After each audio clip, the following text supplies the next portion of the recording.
जिल्ह्यातील घनसावंगी तालुक्यातील राहेरा गावचे प्रगतशील शेतकरी अर्जुन दौलतराव तांगडे यांनी आपल्या स्वतःच्या जमिनीमध्ये 3 एकरमध्ये कलिंगड लावून त्यांची चांगल्या पद्धतीने मशागत केली आहे आणि त्यांना त्याचं प्रचंड उत्पन्न मिळत आहे। या परिसरामध्ये अर्जुन तांगडे हे एक आदर्श शेतकरी ठरले असून एका कलिंगडाचे कमीत कमी वजन 8 ते 10 किलो पर्यंत भरतंय। म्हणून व्यापारी देखील स्वतः त्यांच्या बांधावर येऊन टरबूज खरेदी करतात। मोठे उत्पन्न मिळाल्यामुळे कुटुंबामध्ये देखील समाधानाचं वातावरण आहे। यावेळी बोलताना तांगडे पाटील काय म्हणाले? यावेळी बोलताना तांगडे पाटील कलिंगडाची शेती खरोखर फायदेशीर असून इतरांनीही असं उत्पादन घ्यावं असं आवाहन त्यांनी केलंय। आज आपण जालना जिल्ह्यातील घनसावंगी तालुक्यातील एक प्रगतशील शेतकरी आहे दौलतराव धांडगे यांनी त्यांच्या 3.5 एकरमध्ये पूर्णपणे कलिंगडाची शेती केलेली आणि त्यांना त्यातून प्रचंड उत्पन्न या ठिकाणी मिळणार आहे। अनेक जण म्हणतात की उत्पन्न मिळत नाही, परंतु त्यांनी एक वेगळा समाजासमोर आदर्श निर्माण केलेला आहे आणि जास्तीत जास्त पीक घेतलेलं आहे। चला तर आपण धांडगे साहेबांशीच बातचीत करूया। नमस्कार। नमस्कार। पहिल्यापासून माझं नाव दौलतराव लिंबाजी धांडगे, गाव राहेरा, तालुका घनसावंगी, जालना जिल्हा। या जिल्ह्यातील मी शेतकरी आहे।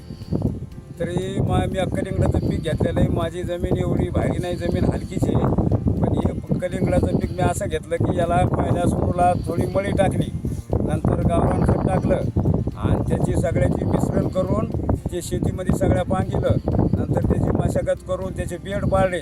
बेड पाडल्यानंतर मल्चिंग आथरलं, ठिबक केलं, ठिबकनं अगोदर पाणी ओलं केलं आणि नंतर मग मी ते बी खावलं आणि बी खावल्यानंतर मी पूर्ण 8 दिवसाला त्याची फवारणी, खतं 8 दिवसाला त्याच्या वेळेवर पाणी जसं लागन तसं त्याच्या शेतीच्या हिशोबानं पाणी मी पद्धतशीर देत होतो आणि अशा हिशोबाने मला कमीत कमी हे उत्पन्न भरपूर मिळालं। माझ्या जवळजवळ हे फळ कमीत कमी 8 ते 10 किलोचे फळं माझे पडलेले शेतकऱ्याचे आहे। मी एवढं याची रात्रंदिवस मशागत करून एवढं केलं तर आम्हाला सध्या आता आम्ही ते भाग व्यापाऱ्याला दिलेला आहे। हे 2 ट्रक भरतात माझ्या शेतामध्ये। आता हे 7 रुपयांनी मी हे विकलेलं आहे। आता हे मला एकरी माझी जमीन ही 3.5 एकरमध्ये पीक आहे। 3.5 एकरमध्ये मला जवळजवळ 100 टनाच्या पुढं माल जाईल अशी माझी शक्यता आहे।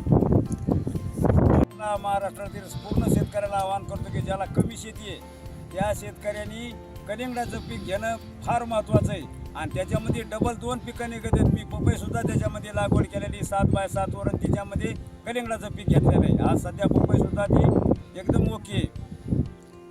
सगळ्या शेतकऱ्यांनी कलिंगडाचं पीक घ्यावं। थोड्या शेतीमध्ये उत्पन्न भरपूर आहे। कलिंगडाची लागवड केली पाहिजे, कारण कलिंगडाचं हे पीक आहे ते फक्त 3 महिन्यामध्ये निघून जातं। 3 महिन्यामध्ये निघून जातं। डबल त्याच्यामध्ये जर खर्च व्यवस्थित जर केला तर कमी खर्चामध्ये याचं चांगलं पीक उत्पन्न निघतं। आता या शेतकऱ्यांनी समजा आता सुरुवातीला मळी टाकली, ते केलं, त्याच्यामुळे यांचं जर पूर्ण विचार केला 3.5 एकरचं क्षेत्र आहे, 3-3.5 एकर, याचा मल्चिंगपासून बियाणं ते तर पूर्ण खर्च हा यांचा फक्त 1,30,000पर्यंत आलेला आहे आणि कमीत कमी आता सध्याच्या त्यांच्या 2 ट्रका भरणं चालू आहे। आता याच्यामध्ये आम्हाला 3.5 एकरमध्ये कमीत कमी 6 ते 7 लाखापर्यंत उत्पन्नाची अपेक्षा आहे। त्याच्यामुळं प्रत्येक शेतकऱ्यांनी समजा अल्पभूधारक शेतकऱ्यांना हे मिश्र पीक पद्धतीची लागवड करायला पाहिजे। त्याच्यामध्ये कसं टरबूज प्लस पपई किंवा मिरची या पद्धतीने लागवड केली तर त्याला उत्पन्न चांगल्यापैकी होऊ शकतं। त्याच्यामुळे त्यांनी मिश्र पीक पद्धतीचा लागवड करायला पाहिजे।